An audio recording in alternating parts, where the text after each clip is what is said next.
how excited we get just thinking about trying a beer. A couple of ounces of beer, and we're ready to go. We're raring to go. Yeah. And we're raring to go with another Give It a Shot. I'm Andrew. And, I'm Keith. And we are AboutBeverages.com. And today on this Give It a Shot, the beer that we are about, or the beverage that we're about, it is a beer, is the Rogue. Ooh, the big unveil there. I know. The Rogue Dead Guy Ale. This is kind of their, I don't know, I would say it's their flagship beer. You see this. This is the one when I think of everywhere. Rogue, as even though they have many beers.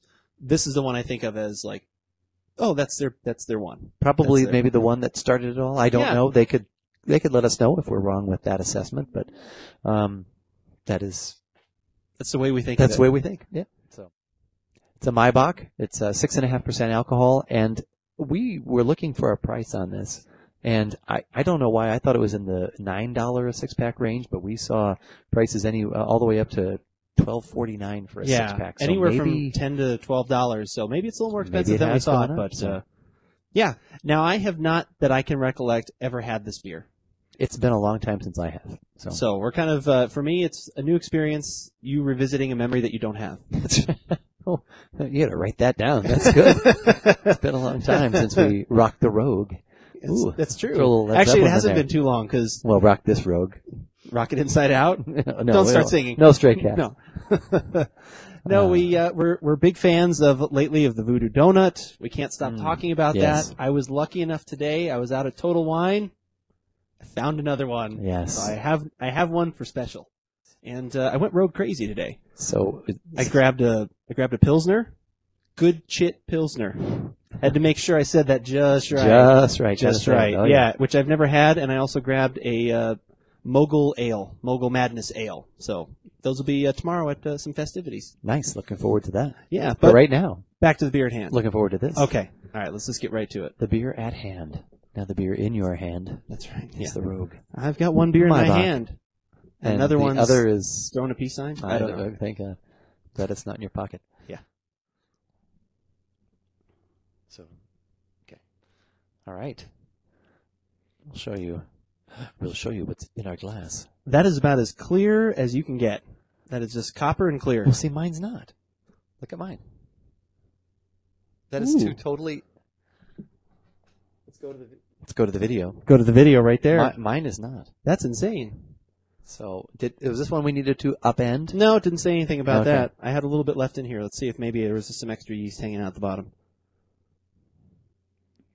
Yours clouded up a little bit, okay. But still definitely different in look. But your second, so mine got a little bit. When you were saying that is about as clear as you can get, I was like, Andrew needs to get some surgery. This video camera is messing with Andrew's eyes. You haven't had to use glasses before, but maybe now. Maybe now would be a time. So we just got a nice copper color there. I would say. Let's go with copper, and depending on how you pour it, could be clear, could be a little filtered, or a little unfiltered. It's like a meteorologist prediction there. It might be sunny, might be rainy. It'll be sunny unless it's raining. Yeah, that's right. I got a little like banana estery kind of something. Yeah, there's something like that. For some reason, there's something in there that I don't know how. It's reminding me of a barley wine. Maybe that's the... Long-time listeners will know. Your favorite beer? I love barley wines. I was able to cut through the sarcasm. It was pretty thick. Okay. Yeah, it was pretty thick. I'm not bad, but it's just something. It's maybe a heavy malt that I'm I think that's kind of what brings some sweetness. Yeah, I understand why you would say that. It's wrong, but I understand. No, I understand why you would say that. Be more wrong. I like that though. It's very pleasant. It's intriguing. Yeah. What does that mean? Well, because it reminds me of a barley wine, so I'm instantly on alert. Wow. All right. Well, I'm not going to. I will drink it. You don't have to be on alert any longer. We should just go and try some then.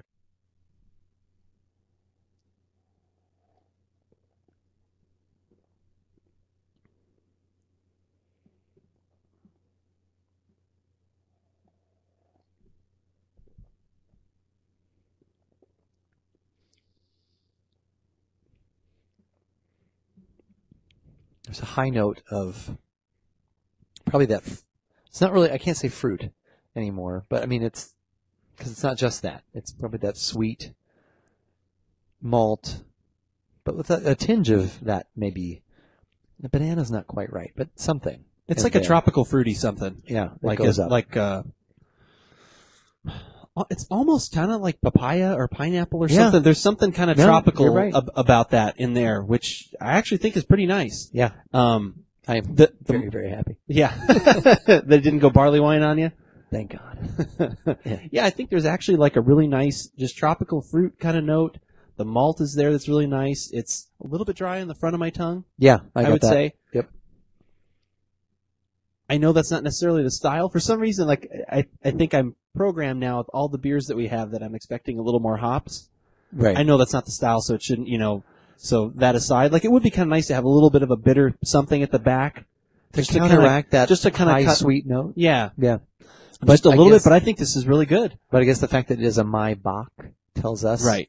Tells us malt. Right. Yeah. Which it has that, but a good amount of it though. The right amount, I should say. Well, what are your final thoughts?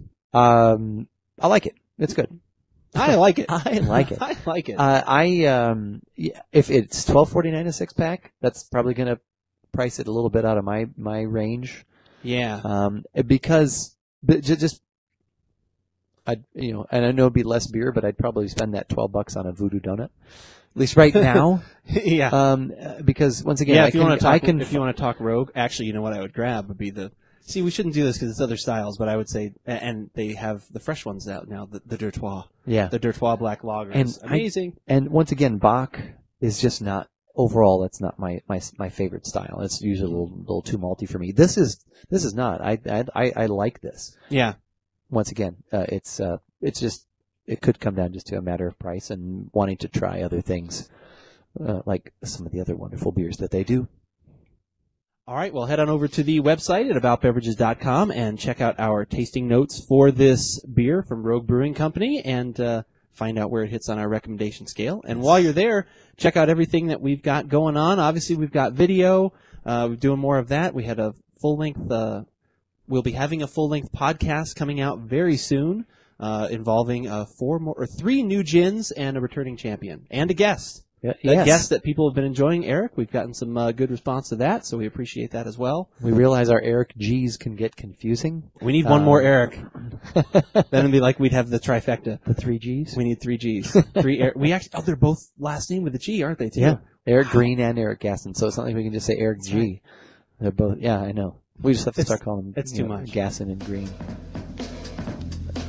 But, whether we like it or not, you should give it a shot.